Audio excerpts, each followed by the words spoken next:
पटना के Shambhu girls hostel में NEET student की मौत और रेप मामले में एसआईटी टीम को एक अहम सबूत हाथ लगा है। एसआईटी टीम को लड़की की पर्सनल डायरी उसके कमरे से मिली है। इस पर्सनल डायरी में नीट स्टूडेंट अपनी जिंदगी के बारे में लिखती थी, उसकी जिंदगी में क्या कुछ घट रहा है। डेली शाम को डायरी लिखती थी, अपने मेंटल स्ट्रेस और पारिवारिक विवाद सब कुछ लिखती थी। आखिरकार डायरी में क्या क्या लिखा हुआ मिला है हम आपको आगे वीडियो में बताएंगे। इसके अलावा लड़की जब जहानाबाद से पटना के इस शंभू गर्ल्स हॉस्टल में छुट्टियों के बाद 5 जनवरी को वापस आती है, तब से लेकर 6 जनवरी को संदिग्ध परिस्थिति में कमरे में मिलने तक वो लड़की कितनी बार अपने कमरे से बाहर निकली है, क्या क्या उसने किया है, इसकी एक्सक्लूसिव जानकारी हमारे पास है, वो भी आपको वीडियो में जानने को मिलेगी। इसके अलावा महिला थाना प्रभारी रोशनी कुमारी, जिनकी लापरवाही के किस्से आप हर जगह सुन रहे होंगे, जिनकी लापरवाही ये थी कि 6 जनवरी को लड़की संदिग्ध परिस्थिति में रूम के अंदर मिलती है और 11 जनवरी को उसकी मौत हो जाती है। लेकिन इन 5-6 दिनों के अंतराल में जो है रोशनी कुमारी एक बार भी उस रूम में नहीं जाती, उसकी चेकिंग नहीं करती, तलाश नहीं करती, यहाँ तक कि एफएसएल टीम भी नहीं पहुँचती है। सारे एविडेंस जो है मटिया मेट हो जाते हैं और इस केस की इन्वेस्टिगेशन को भी रोशनी कुमारी ने मटिया मेट कर दिया। लेकिन अभी तक उनके ऊपर कोई एक्शन नहीं लिया गया है। इसके अलावा उनकी एक और लापरवाही सामने आई है। ये लापरवाही हॉस्पिटल से जुड़ी हुई है, जहां पर यह सामने निकल कर आ रहा है कि हॉस्पिटल ने अल्ट्रासाउंड, स्कैन, तमाम रिपोर्ट जो है वो सौंप दी थी, लेकिन जो इंजरी हुई थी उसके बारे में जानकारी नहीं दी थी। क्या रोशनी कुमारी का दायित्व नहीं बनता था कि हॉस्पिटल वालों से पूछे, हॉस्पिटल के डॉक्टर से कि क्या कोई इंजरी हुई है? इसके बारे में उन्होंने क्यों नहीं पूछा? और अगर आप उनके पास रिपोर्ट आ गई थी तो फिर इस केस में आगे इन्वेस्टिगेट क्यों नहीं किया? क्यों जो है आगे अपने अफसरों को ये बता दे कि एक साधारण मौत का मामला है, लड़की ने अपनी मौत खुद ली है। इसके अलावा हम आपको इस वीडियो में बताएंगे कि आखिरी कॉल लड़की ने किसको किया था। यह आखिरी कॉल बहुत इंपॉर्टेंट हो रहा है। 5 जनवरी को रात 9 बजे लड़की ने किसी को आखिरी कॉल किया था और इसके बाद लड़की का जो मोबाइल फोन है वो स्लीप मोड में पहुंच जाता, कैसे, ये भी जांच का विषय बना हुआ है। इसके अलावा लड़की के व्हाट्सएप चैट कुछ संदिग्ध नंबर मिले थे और उनकी जो व्हाट्सएप चैट थी वो डिलीट हो चुकी है। एसआईटी टीम उनको रिकवर कर रही है या फिर रिकवर अब तक हो चुकी है जब हम इस वीडियो को रिकॉर्ड कर रहे हैं। और उन व्हाट्सएप चैट में क्या कुछ मिलता है ये अभी जांच का विषय बना हुआ है। इसके अलावा हॉस्टल के बगल में, बिल्कुल जस्ट बगल में एक शराब का अड्डा बना हुआ है। वहां पर शराबी जो है दारू पीते हैं, गांजा पीते हैं, अलग अलग तरह के नशा करते हैं। अब आप देख सकते हैं बिहार की राजधानी पटना में एक गर्ल्स हॉस्टल के बगल में शराबी जो है वो नशा कर रहे हैं, दारू पी रहे हैं। अब आप इसकी सुरक्षा आप खुद ही अंदाजा लगा सकते हैं कि ये बिहार की राजधानी पटना है और जिलों में तो न जाने किस तरह की वो रवैया पुलिस का यहाँ पर रहा होगा। और ये सुरक्षा का मामला है। यहाँ पर लड़कियाँ अपने भविष्य के लिए पढ़ने आ रही है और उसके बगल में जो शराब है वो दारू पी रहे हैं। इसके अलावा एसआईटी टीम में कौन कौन ऑफिसर है, क्योंकि एक ऑफिसर का ऐसा नाम है एएसपी अभिनव कुमार, जो इस मामले में पहले से ही फंसे हुए हैं, जिनके ऊपर आरोप लगे हुए हैं, जिनसे सवाल पूछे गए थे और वे ही जो है इस मामले को बता रहे थे कि ये एक साधारण मौत का मामला है। वे अभी भी इस एसआईटी टीम में शामिल है। और कौन कौन ऑफिसर है इस वीडियो में आपको डिटेल में बताएंगे। तो नमस्कार, मेरा नाम अनिरुद्ध पवार, आप देख रहे हैं क्राइम तक। सबसे पहले हम आपको बताते हैं कि उस डायरी में क्या कुछ मिला है एसआईटी टीम को लिखा हुआ। यहाँ पर इस डायरी में छात्रा जो है वो हर दिन शाम को डायरी लिखती थी। इसमें उसने अपने जीवन के बारे में क्या कुछ घट रहा है इसके बारे में बताया है, जीवन में आए में बदलाव, उसके जीवन में आए बदलाव इसके बारे में बताया, मेंटल स्ट्रेस, पारिवारिक रिश्तों के बारे में जानकारी दी है।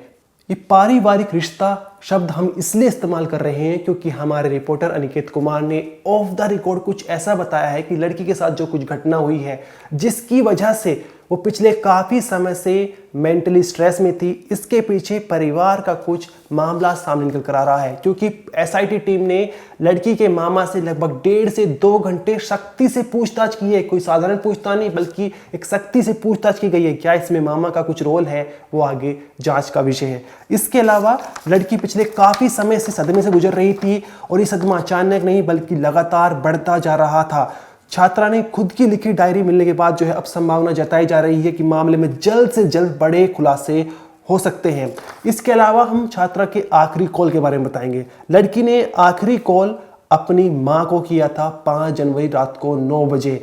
लेकिन इससे पहले आप एक जानकारी जाने कि 26 दिसंबर को लड़की ने अपने पेरेंट्स को कॉल किया था और पेरेंट्स जो है भागे भागे जहानाबाद से पटना गए थे। पता नहीं लड़की के साथ क्या कुछ हुआ था। वे पटना गए, वहां से लड़की को जहानाबाद ले गए और 5 जनवरी तक जहानाबाद में रही। छुट्टी खत्म होने के बाद 5 जनवरी को जहानाबाद से पटना लौटी। 3:30 बजे करीब वो हॉस्टल में दाखिल हो चुकी थी, वहां पर अपने रूम में पहुंच चुकी थी। उसके बाद 2 बार वो रूम से बाहर निकली 5 जनवरी को, और रूम से बाहर निकलने के बाद रात को 9 बजे उसने आखिरी कॉल अपने मोबाइल से किया, अपनी मां को किया, उनसे बातचीत की और उसके बाद उनका मोबाइल फ़ोन स्लीप मोड में चला गया। इसके बाद लड़की 6 जनवरी को रूम से बाहर नहीं निकली। सुबह 10 बजे सब नाश्ता कर रहे थे, लेकिन वो लड़की नाश्ता करने के लिए नहीं आई थी। इसके बाद सिक्योरिटी, जो हॉस्टल के सिक्योरिटी गार्ड है, वे रूम में गए। रूम के अंदर लॉक था। काफ़ी देर तक दरवाज़ा खटखटाया, लेकिन अंदर से कोई आवाज़ नहीं आ रही थी। इसके बाद सिक्योरिटी गार्ड ने हॉस्टल संचालक तमाम कर्मियों को जो है जानकारी दी। उन्होंने दरवाज़ा तोड़ा, देखा तो ये लड़की नीट स्टूडेंट संदिग्ध परिस्थिति में, उसको अस्पताल में भर्ती कराया गया।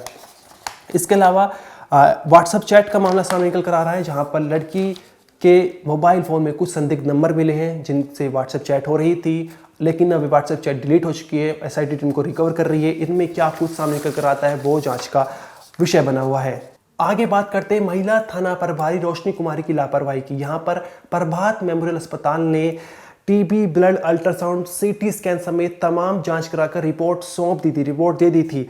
इंजरी की रिपोर्ट के बारे में कुछ भी नहीं लिखा था। यहाँ पर परिवार वालों का आरोप है कि अस्पताल ने इंजरी की रिपोर्ट के बारे में क्यों कुछ नहीं लिखा। उन्होंने सिर्फ इतना लिख दिया कि लड़की की मौत नींद की दवा खाने से हुई है। वहीं पोस्टमार्टम रिपोर्ट में साफ लिखा हुआ है कि लड़की के शरीर पर खरोच के निशान मिले हैं, नाखूनों के निशान मिले हैं, पीठ जो है वो नीली पड़ी हुई थी और ऐसा लग रहा था कि कठोर सतह पर कई 1.5 से 2 घंटे तक रगड़ा गया है। यही नहीं, प्राइवेट पार्ट में ताजी ताजी ब्लीडिंग हो रही थी, खून निकल रहा था। इन सब बारों में क्यों जो है प्रभात मेमोरियल अस्पताल ने छिपाया। और अगर इस बारे में महिला थाना प्रभारी ने क्या लड़की को खुद जाकर एक बार देखा है, उसके शरीर को देखा कि कहाँ चोट थी, कहाँ चोट नहीं थी। और जब लड़की, उन्होंने अस्पताल वालों से, डॉक्टर से क्यों नहीं पूछा कि तुमने इंजरी के बारे में क्यों कुछ नहीं लिखा हुआ है। इतना नहीं, अगर उन्हें रिपोर्ट मिल चुकी थी तो उन्होंने अपने ऊपर बैठे ऑफिसर से क्यों ये बात छिपाई। इससे सीधा सीधा झलकता कि महिला थाना प्रभारी रोशनी कुमारी ने इस मामले को दबाया गया था। तमाम जो है वो ऐसी लापरवाही उनके ऊपर जो है के आरोप लग चुके हैं। इतना ही नहीं, महिला थाना रोशनी जो है वो उस रूम के अंदर जहां पर संदिग्ध परिस्थिति में नीट स्टूडेंट मिली थी, वहां पर वो गई भी नहीं थी। उनकी एफएसएल टीम भी नहीं गई थी। पहली बार एसआईटी टीम पहुंचती है, जहां पर उस रूम को देखा जाता है, तमाम चीज़ें वहाँ पे मिलती है, जिसमें से एक लड़की की डायरी भी है जिसमें उन्होंने अपनी ज़िंदगी के बारे में लिखा हुआ है, मेंटल स्टेट्स के बारे में लिखा हुआ है, तमाम चीज़ें वो लिखी हुई है। और साथ ही हम आपको आगे बताएंगे कि जो शंभू गर्ल्स हॉस्टल है उसके बिल्कुल बराबर में एक खाली जगह पड़ी हुई है, कूड़ा कचरा है, वहाँ पर कुत्ते वुत्ते भी आते रहते हैं और वहीं पर बहुत सारे लोग शराब पीते हैं, नशा करते हैं, गांजा पीते हैं, इस तरह की हरकत करते हैं। और आप देखिए कि बिहार की राजधानी पटना में एक गर्ल्स हॉस्टल के पास, जहां पर नीट की स्टूडेंट पढ़ाई कर रही है, रह रही हैं, उसी गर्ल्स हॉस्टल के पास कुछ लोग शराब बैठकर पी रहे हैं। इसका उन पर कितना असर जाएगा, क्योंकि लड़की की उम्र कोई 17 साल, कोई 15 साल, कोई 18 साल इस तरह की है, बहुत सारी लड़की नाबालिग भी, क्या उन पर असर जाएगा, इस बारे में पुलिस को कुछ एक तरह से कहे तो कुछ मालूम नहीं है, कोई उनकी टेंशन नहीं है, वे एकदम बेफिक्र जी रहे हैं। यहाँ पर सवाल ये भी उठता है कि परिवार वाले जो है एक मोटी रकम लगाकर बच्चियों को दूसरे शहर में भेज रहे हैं ताकि वे पढ़ लिख कर अच्छी अफसर बन जाए, डॉक्टर बन जाए, और उन्हें यहाँ पर गर्ल्स हॉस्टल में उन्हें रहने की सुविधा दी जा रही है। लेकिन उसी के बराबर में यहाँ पर कुछ शराबी जो हैं वो नशा कर रहे हैं। ये सवाल जो है हॉस्टल संचालक में उठता है कि तुम्हारे हॉस्टल के बारे में इतना सब कुछ हो रहा है और पुलिस को ये मामला देखना चाहिए। इसके अलावा हम आपको बताते हैं कि एसआईटी टीम में कौन कौन ऑफिसर है। यहाँ पर IG inspector general of police Jitendra Rana है, एसडीपीओ अनु कुमारी है, एएसपी अभिनव कुमार, ये वही अफसर हैं जिन पर सवाल उठ रहे थे, जिन्होंने पहले कहा था कि साधारण मौत और इसके बाद चुप्पी साधे हुए हैं। इसके अलावा एसडीपीओ साकेत कुमार भी हैं और 3 लोग और शामिल हैं जिनके नाम हमें अभी मालूम नहीं है। लेकिन इस मामले में एक बहुत ही रहस्यमय तरीके बनता जा रहा है। सवाल अभी भी बना हुआ है कि लड़की के साथ आखिर क्या कुछ हुआ था, उसके जो रेप जैसी घटना हुई है, उसका जो बलात्कार हुआ है, जहां पर पोस्टमार्टम रिपोर्ट में बिल्कुल साफ साफ लिखा हुआ है वो कहाँ हुआ है, पटना के अंदर हुआ है, हॉस्टल में हुआ है, या फिर उसके शहर जहानाबाद में हुआ है, किसने किया है, ये भी जांच का विषय बना हुआ है। तमाम लोग हिरासत में ले गए, लेकिन अभी भी सच्चाई आनी बाकी है। इस वीडियो में तो नहीं, आपका जो भी कहना है कमेंट सेक्शन में जरूर बताइए। इस वीडियो में तो नहीं, आप देखते रहिए क्राइम तक।